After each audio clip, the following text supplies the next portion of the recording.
Assalamualaikum warahmatullahi wabarakatuh. Perkenalkan, nama saya Altamira Cinta Dwi Putri. Di sini saya ingin mempresentasikan tentang teori kesatria dan teori Waisya. Teori kesatria. Teori kesatria dikemukakan oleh Cornelis Christian Berg, Radhaku Mukherjee, dan Jans Lawrence Mons. Teori ini menyatakan bahwa kebudayaan Hindu-Buddha dibawa ke Nusantara oleh kaum kesatria atau prajurit dari India. Menurut teori ini, pada abad keempat hingga kelima Masehi terjadi kekacauan politik dan peperangan di India.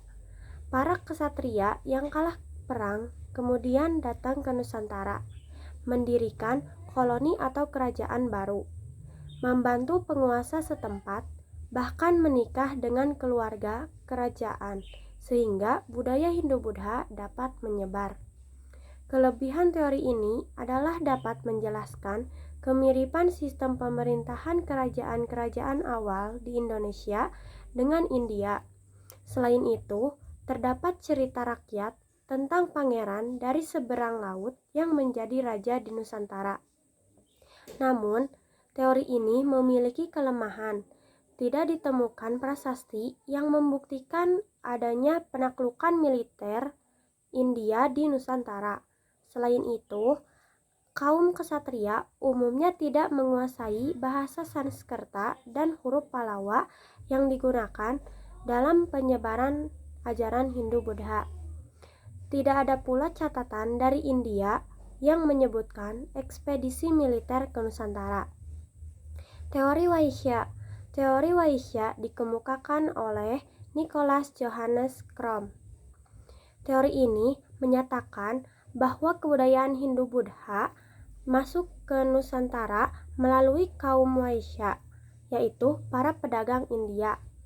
Menurut teori ini, para pedagang India datang ke Nusantara untuk mencari emas, rempah-rempah, dan berbagai komoditas perdagangan lainnya.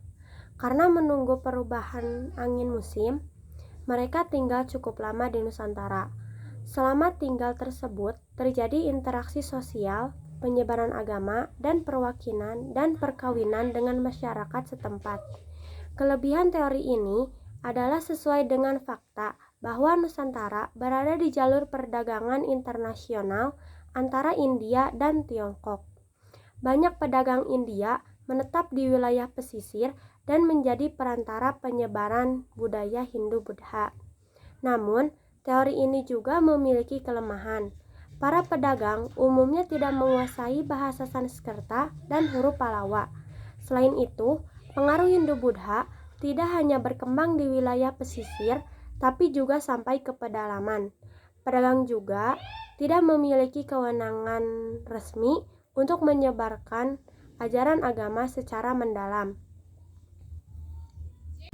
Kesimpulannya adalah, teori kesatria dan teori Waisya sama-sama menjelaskan proses masuknya kebudayaan Hindu-Buddha ke Nusantara, tetapi memiliki kelebihan dan kelemahan masing-masing.